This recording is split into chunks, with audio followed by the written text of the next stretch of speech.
this session. He is here.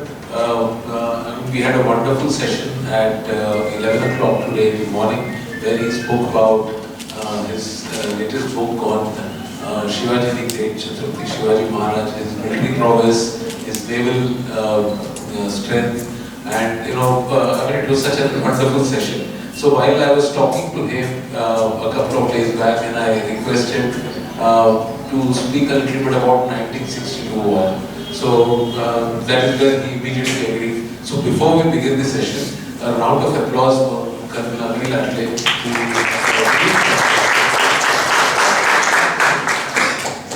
Thank you so much. So 1962 war has been, it is intriguing actually what happened. There are numerous stories of what actually happened, whether, how did we lose the war? Was there an opportunity to win the war?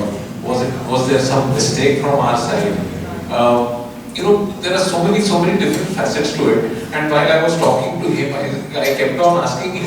So he immediately said that, all right, let me give you one session, an informal chat maybe of whoever is interested. But I am telling you, students particularly, you will find this 1962 war, the details about this war very interesting. And without waiting for anything, let me hand it over to Col Anil Athale, please. Sir, you can stay. Yeah. Thank you very much. It gives me great pleasure to talk to you all on not a very pleasant subject, that is 1962 war. All of you must have definitely sometime or the other, or definitely on 26 January, heard that song, "Ae Mere Watan Ke Logo," and it's a very emotion-laden song sung by the immortal Lata Mangeshkar, which describes what happened in 1962. What happened in 1962, even some of your parents may not have been born at that time, so it's history.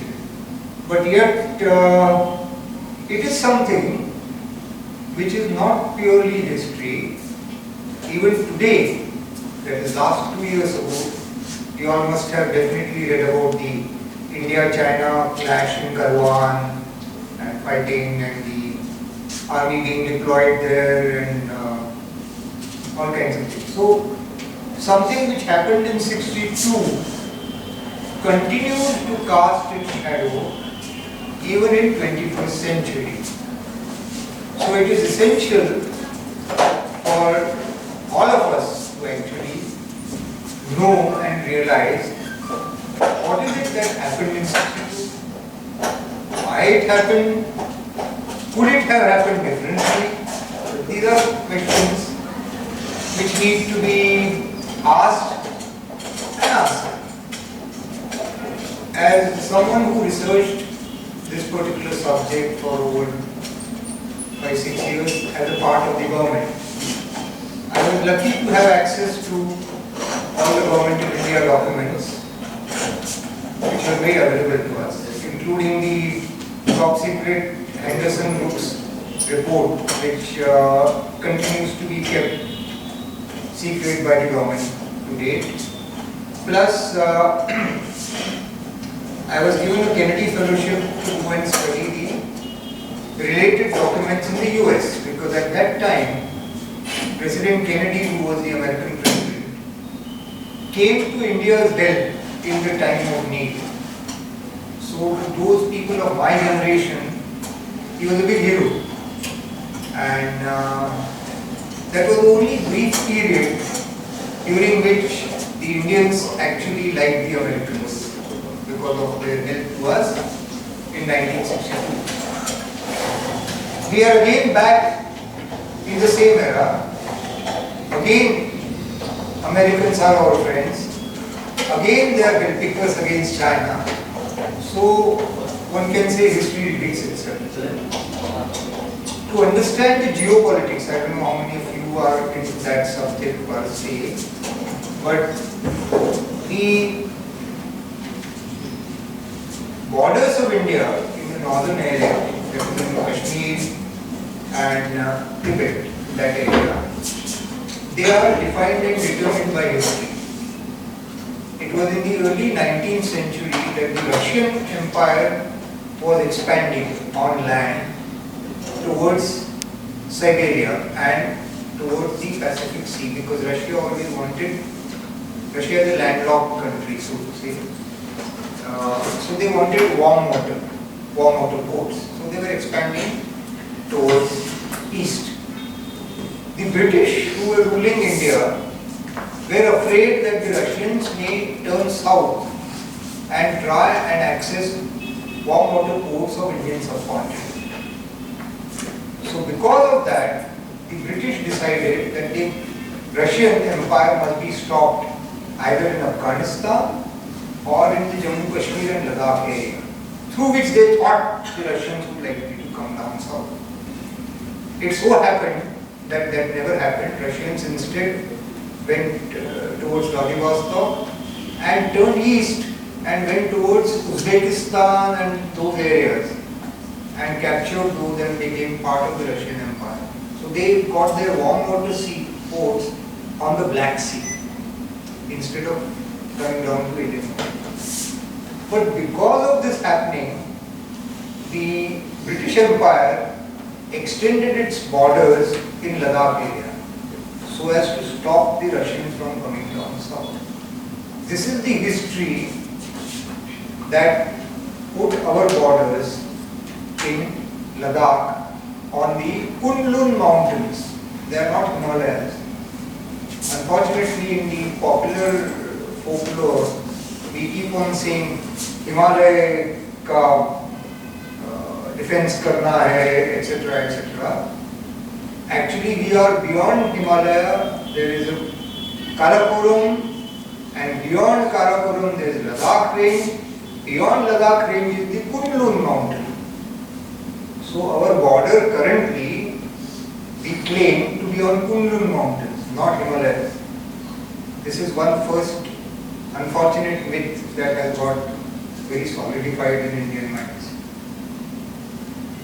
Be that as may be, so the British drew a line on Kunlun mountain saying this is our area.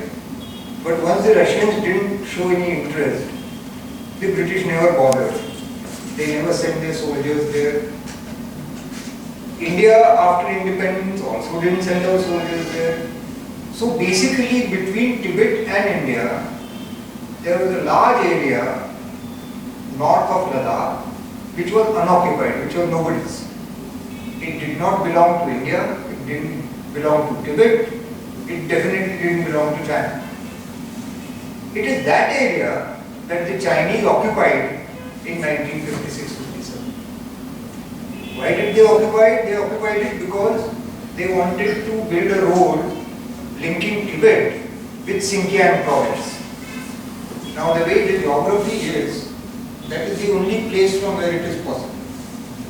That is how this whole thing started off. Once this started off, the opposition parties in India raised a hue and cry saying that India has lost territory to China. China has never captured Aksai Chin. No Indian soldier died because there were no Indian soldiers there. This was just a line drawn on the map. But now, over a period of time, that has become an issue, emotional issue in our country, and that is where the whole problem is. So the Chinese never accepted that. They said, we need to negotiate borders because there is no border accepted by the Chinese and by the Indians. This could have been resolved in 1960 when we recognized Tibet to be part of China. But Pandit Nehru was the Prime Minister at that time. He was given verbal assurances by the Chinese saying that we'll sort it out at later period. He accepted that. We as Indians are very trusting people. We did that mistake in 1960, we did that same mistake again in 72 when we had all the cards and Mr. Bhutto told Indira Gandhi that आप हम पे भरोसा कीजिए. So we didn't make Bhutto solve the Kashmir issue, and then you know what happened subsequently. Pakistan went back on its word. So that first opportunity to solve the issue was lost. Chinese at that time were ready to give concessions. They said, okay, you accept this border in Ladakh, which was of their interest. We had no interest in that area from military point of view. That has changed now, incidentally. So this is how the dispute started, and how the first. Yeah.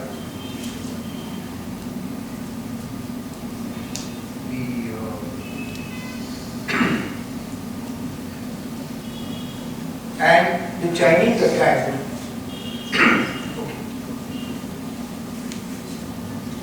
Chinese attack on 20th October 1962.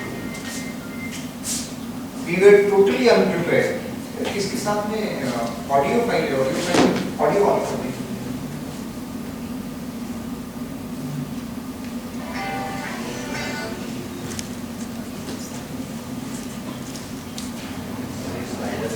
हाँ.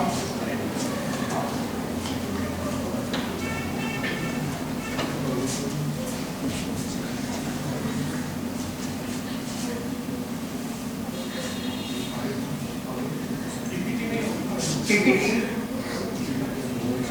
सिर्फ PPT करना है. इसमें audio है. हाँ on कर.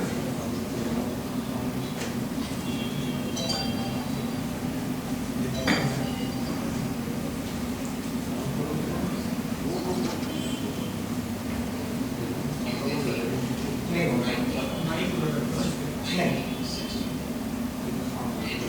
Sound is very small. That's okay. Doesn't matter.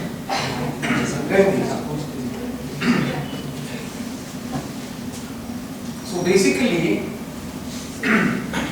this is a letter which our Prime Minister wrote to President Kennedy on 19th of November 1962. You can read within few hours of my last message. The Bomdila has fallen and retreating forces are trapped, etc. etc. Next. Next.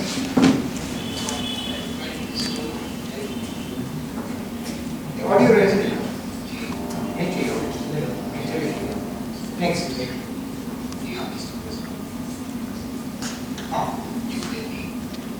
Yeah. So here it is, Prime Minister saying that advance of Chinese, massive strength, Brahmaputra Valley, Assam, Nagaland, all is threatened.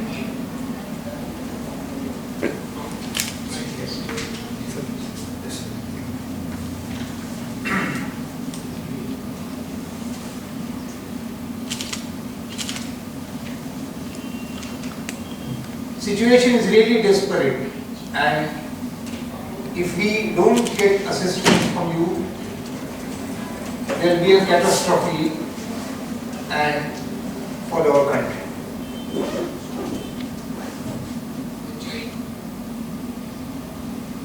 So this is the one of the darkest period in our history. Imagine Prime Minister of India writing to the American President saying we are about to lose entire Eastern India, Punjab is threatened, Chinese are coming here, please help us. That day, for all intents and purposes, India stopped being a non-aligned country. Though our people continue to maintain we are a non-aligned country, no, we are no longer non-aligned. As far as the world was concerned, we had become allies of the Americans. It led to a very major change in our foreign policy.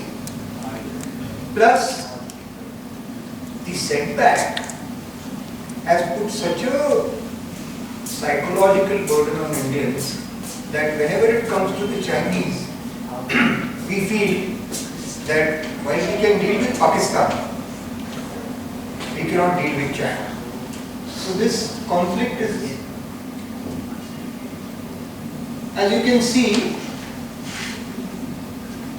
the border with China is not just Ladakh, where that sea is there, that is the sea area which the Chinese have occupied, but there is also border along Uttarakhand, then along Sikkim, then huge border against opposite Arunachal. In 1962, while fighting took place in Ladakh, fighting took place in Arunachal Pradesh. Not a shot was fired in front of Sikkim or this border against opposite Himachal Pradesh and Uttarakhand. The point that I am trying to make is that India-China border dispute is basically confined to Ladakh area.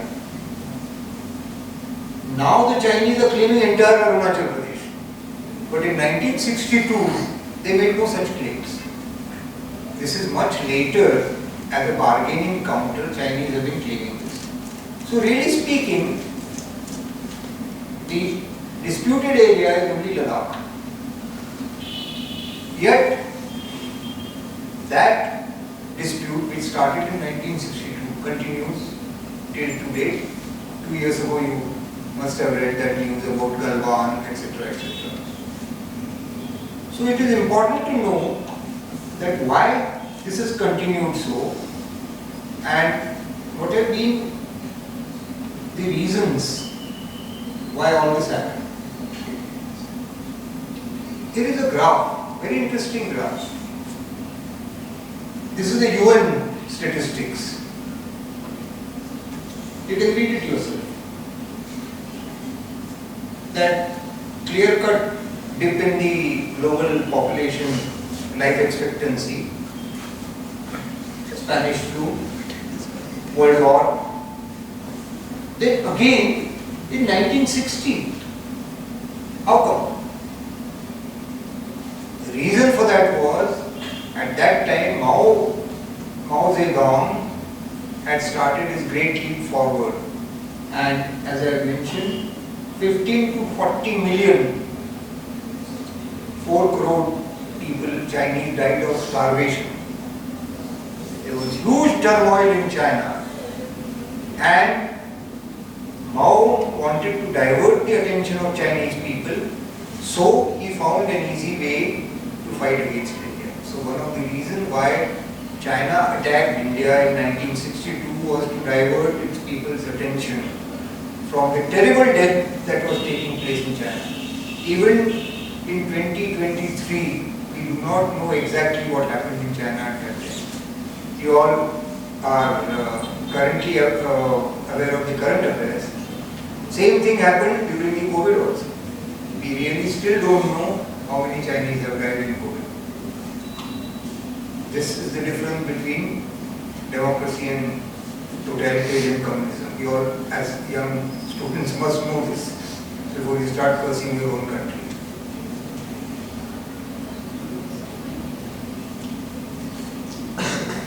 Now, the interesting thing about 1962 war was that the Air Force, we all the time hear about army because army is large in number, we see soldiers everywhere. Comparatively, Air Force is smaller in number, but it plays a very major role in all wars.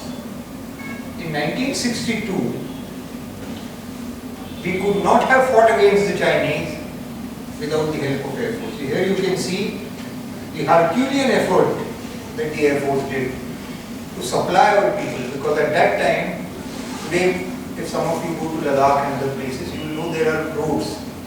In 1962, even to Leh, there was no road. There was just a jeepable track, just jeeps, smaller vehicles.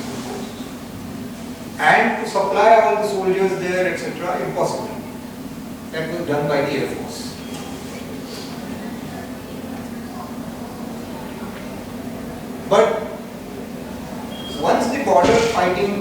started, we had a problem that Pakistan would have attacked us on the Western Front to divert our attention. That is the time when the Americans came in play and they told Pakistan that just at this time when this is happening, Chinese threat is there, you will not interfere. And Pakistan was and is still so much dependent on China, on America, that much that they wanted to take advantage of Chinese attack on us, they could do nothing. So this helped us to shift all our army and air force resources from Pakistan border to China border. Why it is interesting? It's not just history. Even now, today when you see the current events, when we had Galwan crisis and our troops moved to China border, Pakistan would have loved to trouble us in Kashmir and other places. Again, the same big Dada, America, again came and twisted the tail of Pakistanis, saying that you dare not interfere and trouble India at this point in time, because most of the Pakistani Air Force assets and main aircraft, F-16s and everything, they are heavily dependent on Americans. Pakistani Air Force will stop flying in less than 5 days' time if the Americans stop their support. And the Pakistanis know that. So much that they would have wanted to, they couldn't take it. Exactly the same thing happened in 62. Why I am trying to draw the parallel with 62 and now is trying to tell you all, those who are not interested in history, that history is not just for the books. It teaches us and helps us understand the present. You can see from this, these red circle and yellow circle shows where Indian aircraft could reach. Whereas Chinese at that time in 1962 did not have any air force in Tibet. Zero.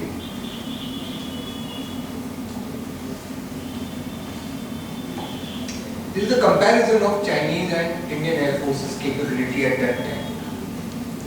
You can read it. These are the two main aircraft that they had, Illusion 28 and MiG-19. And how much bombs they could have thrown, 3000 kg versus, so capability wise, we had something like 7 times greater capability than China had in 1962. But unfortunately, what happened was that there was no coordination. There was no coordination between the army and the Air Force. And because of that, we did not use our Air Force at all. This is our advantage. Like just now we had this talk about Chhatrapati Shivaji and his strategy, etc. You fight to your strength and use it against the enemy. We forgot that basic thing. Where we were strong, we should have used our strength. We did not. Why we did not use it? The fear that few Chinese aircraft will come and bomb Calcutta or some of our cities. Which was not true, because the Chinese did not have, as you can see, capability to threaten any cities. They just didn't have the aircraft. But such was the lack of coordination within the government organizations, between the army and the air force, and with the prime minister and the armed forces, that this understanding never reached. And so we lost a very major opportunity of actually defeating the Chinese in 62. could have used our Air Force.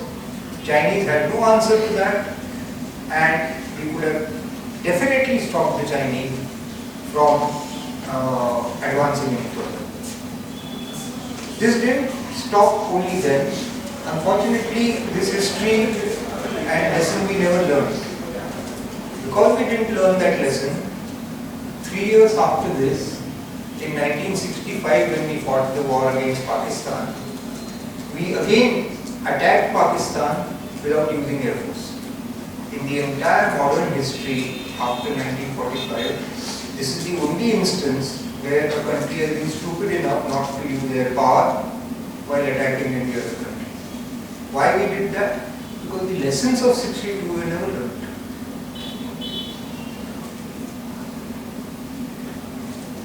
But 62 had a very heavy price we had to pay. Immediately after the American help came in, Americans don't believe, they always say there are no free lunches.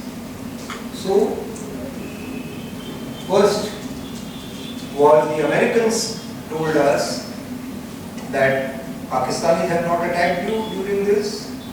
Now you have to give something to the Pakistanis. So they put a lot of pressure on us to give Rajouri, Poonch and that area of Kashmir to Pakistan. Fortunately for us, Bhutto, who was the foreign minister at that time, was very greedy. He was not satisfied with just that Rajouri, Poonch area of Kashmir. He wanted whole of Kashmir Valley. So he rejected Indian proposal. And it fell through. Otherwise, had he been wise enough, today country would have been without Rajouri and Poonch area where recently these terrorists were found and all that has been happening. That would have been part of Pakistan. So, in international relations, when some country helps you, which America did in 62, they didn't wait even 6 months to extract the price. One was in price in Kashmir.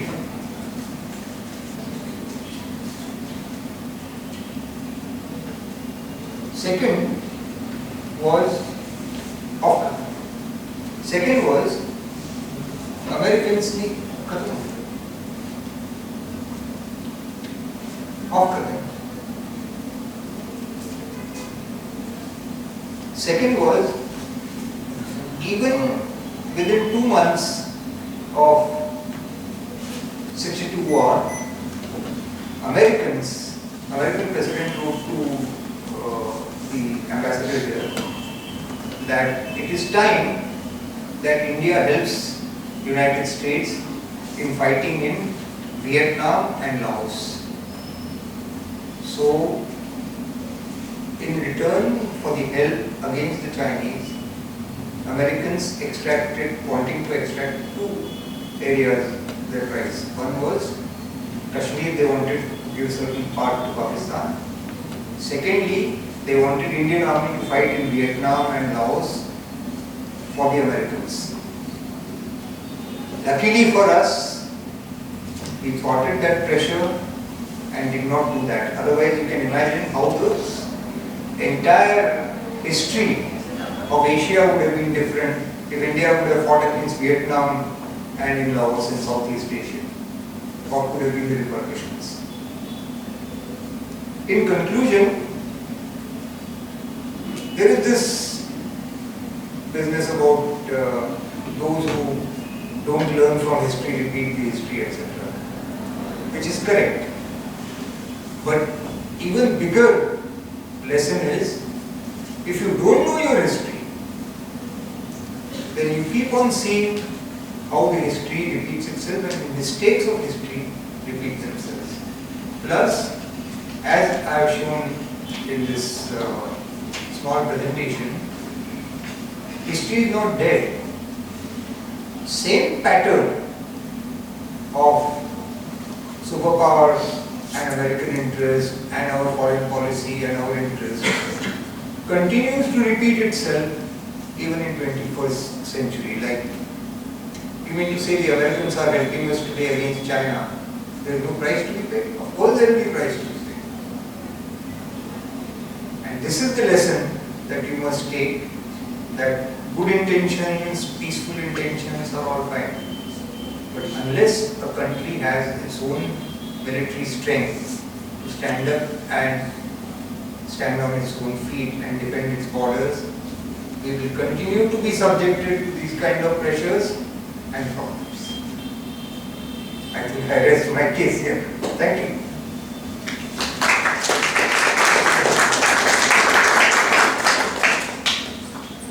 Any questions? Any questions from anyone? Yeah, I distinctly remember you saying that you were always scared about China bombing Calcutta and Yeah. they really didn't have that kind of air capability to do that. So were we lacking the intelligence that what was the capability, or what went wrong? We tried to, on this particular subject, we tried to contact the then Air Chief, Air Marshal Engineer. He refused to reply to our queries, official queries, till the end. As a fellow Parsi, the same question was asked to Field Marshal Manekshaw later on, and he used some unprintable word against his own clansmen. I think somewhere the Air Force's approach was very unprofessional. I don't know for what reason, and the person has not, is no more, but he died very recently. He refused, and then after that, recently he has written about 5-6 pages worth of letter about his own times that he has given to the Air Force. It's available on the net. Even in that, he has not tackled this issue. And when we tried to research into this whole rationale as to why this was not used, we found that the lack of coordination was such that the Air Force Chief used to read what is happening on the border with Nagpur, contacting Prime Minister for law and order in Nagpur. That kind of a ridiculous situation was there. That is if one has to blame Nehru, he has to be blamed for this interference into the armed forces structures and organization. He and Menon together, they had destroyed it. So that we paid the price. One question that I have, not related directly to the 1962 war, but maybe students can relate to it, that we read a lot about the infrastructure that the Chinese are creating alongside our border, and there is always some reports emerging that China is now setting up villages there, building their bases across India's border, and it will be sooner or later they might get into Leh area also, Leh Ladakh, and they have taken away Aksai Chin, so now Leh is the next target, and so on and so forth. So what is your thought? Is there any change? Is India also likewise building its infrastructure along the border, and how safe and secure is the country from this kind of intrusion from China? Unfortunately, for the reasons that we don't want to show bravado, but I think in less than 1 or 2 years' time, or 5 years at the most, our infrastructure on border will be at par, if not better than the Chinese. Plus, we have a strategic advantage. See, Tibet itself is a desert area. There is no industry, there is nothing there. Very sparsely populated. Everything that the Chinese armed forces need on the border has to come from the Pacific coast. Their line of communication, anything that has to be brought, has to travel 5,000 kilometers. Comparatively, our own border is very close to highly populated area or industrial base, etc. within no time. And we have this great superiority in air power, airlift capability, which the Americans have given us, like C-5 and etc. And that has shown, even this recent rescue business, the Air Force carried a huge crane all the way from Delhi to Uttarakhand and put it on top of this thing. So that airlift capability, we have far superior to the Chinese. Plus, little less advertised. We have learned the lesson of 62 about the air power. And today our aircraft are forward based right in Ladakh and other areas where the Chinese find it very difficult to match that. And lastly, see, Chinese army is a conscript army. Their soldiers come and serve only for 2 years.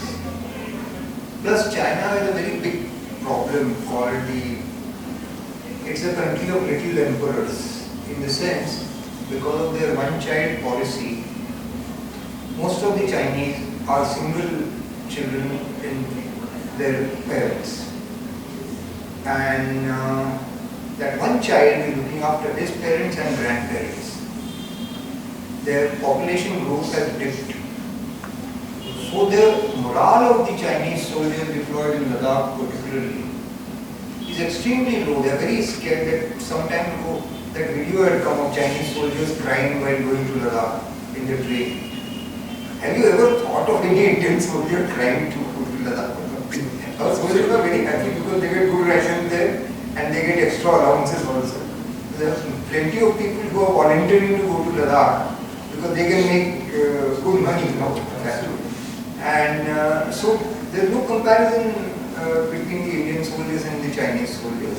And very recently, news came in, something like 5 or 6 top Chinese officers, generals and those kind of ranks, they have died because of the high altitude sickness and things.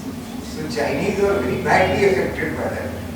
For us, we have been on the China border for now since 62.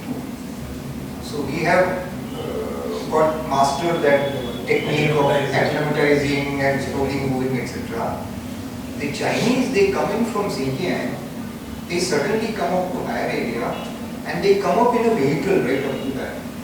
Our soldiers march, they walk.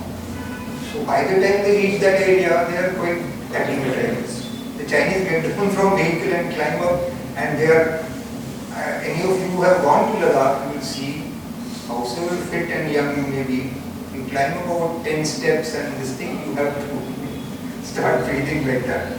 So it's a very difficult area and the Chinese are realizing that now. So that answers your question to an extent. Thank you so much, sir. So, anybody wanting to ask anything?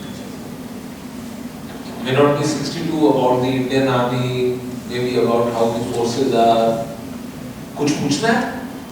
Sir, I have one. Yeah, please. Are we now learning from the recent political turmoil, say, or the state? Are we learning the lessons, or are we planning to have better state in future? State in State in political or warfare wise. So will we be able to better resist something which is coming to us? I think so. I mean, today's soldier is firstly well educated, well looked after, and to be very frank, I mean, look at the difference that is taken place. In my time, when I was in the army, few officers, or as officers, we used to at the most have a scooter. No Jawans or people of the other ranks. You couldn't think of they having cars, etc. Today, Jawans or NCOs, they have cars. So the prosperity of the society is also reflected in the armed forces. And one thing that the armed forces in India does, it looks after its soldiers. As officers, we look after our soldiers. And the soldiers know that we look after them.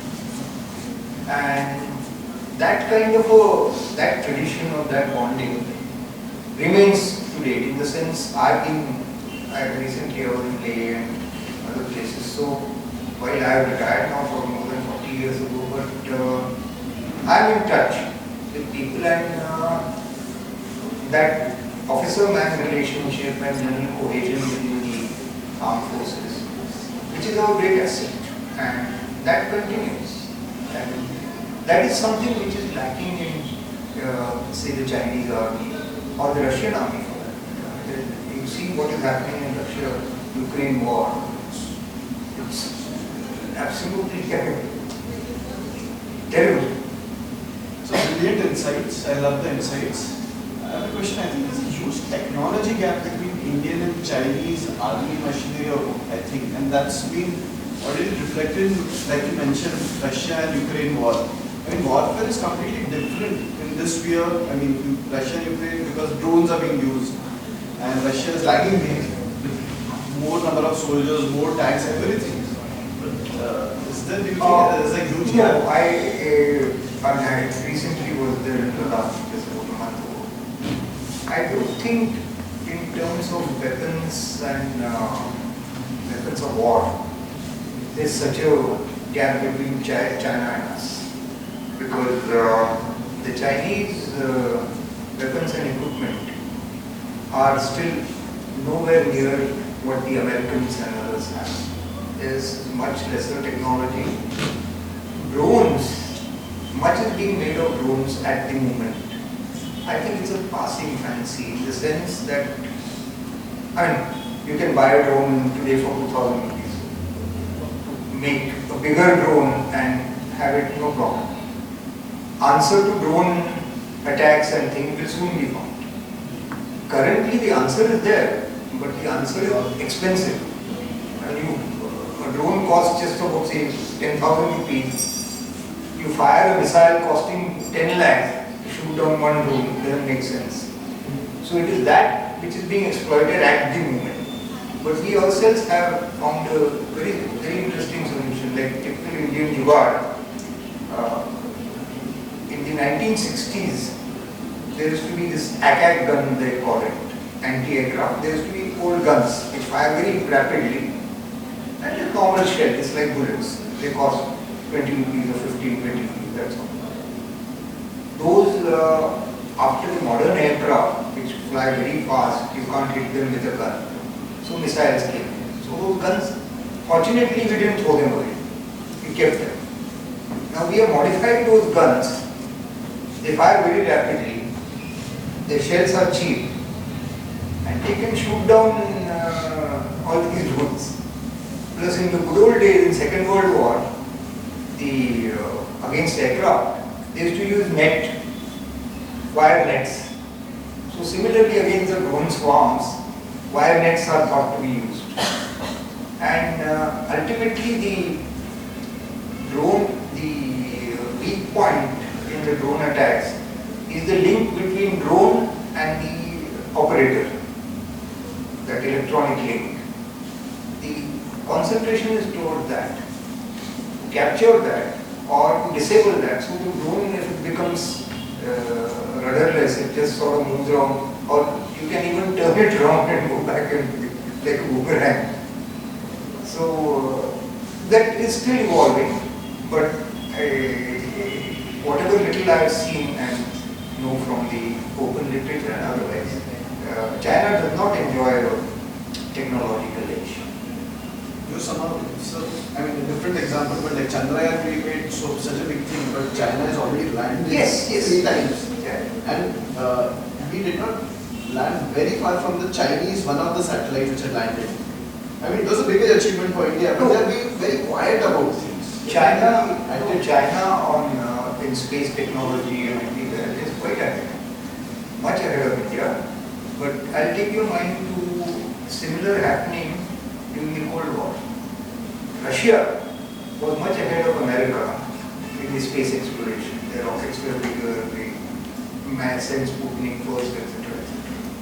But when it came to the smaller and miniaturized weapons and this and that, Russia was much behind America. Somewhat similar situation exists between China and us.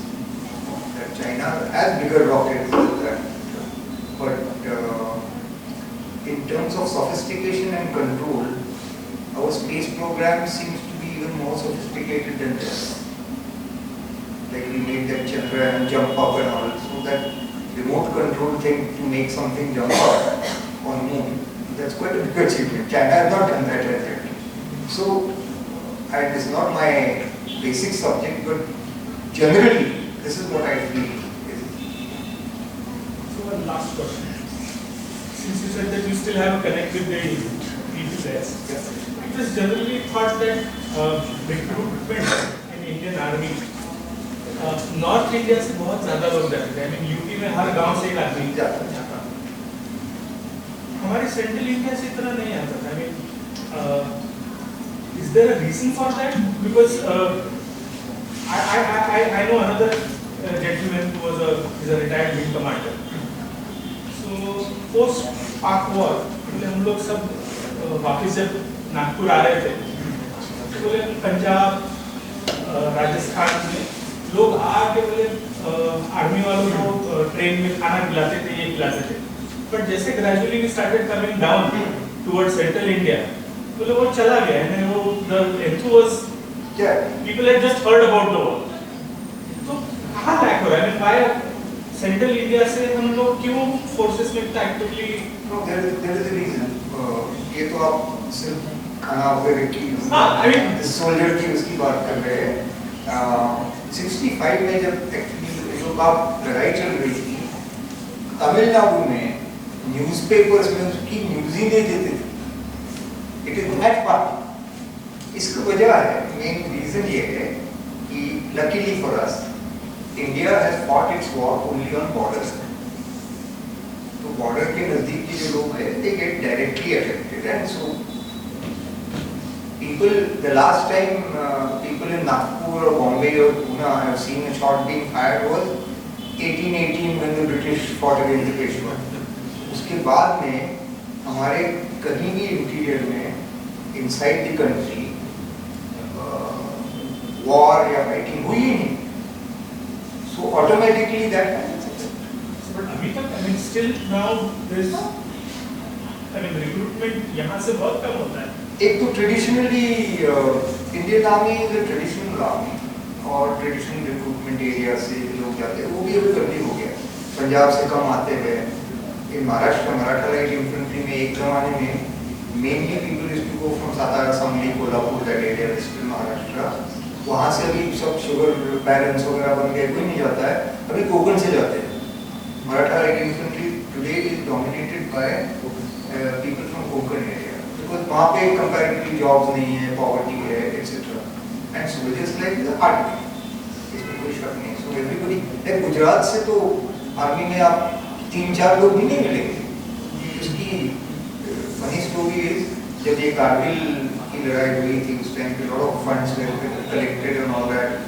सो गुजरात में huge amount of funds were collected and they said कि नहीं, we will give this money to only martyrs from Gujarat. तो एक तो गुजरात से martyr मिल नहीं रहा था, या एक दो जो मिल गए थे तो उसको फिर 100 या 200 करोड़ देने की बात हो गई थी. 100 ने निकाल दी, 100-200 करोड़ तो अंबानी बन जाएगा.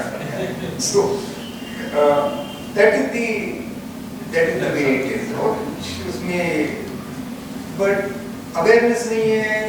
Then its soldiering is also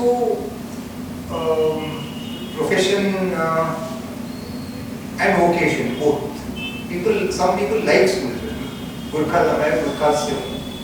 Gurkhas they like soldiering. हम यहाँ तक कि लोग घर से भाग के जाके फौज ज्वाइन कर देते. So that is not there in Central India. और उड़ीसा में भी है, साउथ में है, like तमिलनाडु में they have, आंध्रा से भी है, they have military tradition. वो चोला वगैरह के फौज में थे तो. So we end on a very heartening note.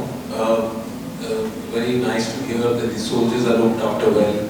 Our technology is at par, or maybe sometimes better than our neighbors. And most importantly, we have learned a few lessons from the 1962 and 65 war. And also that our borders are secure. We are currently progressing towards a better and a secure nation as a whole. So thank you so much, for accepting my request.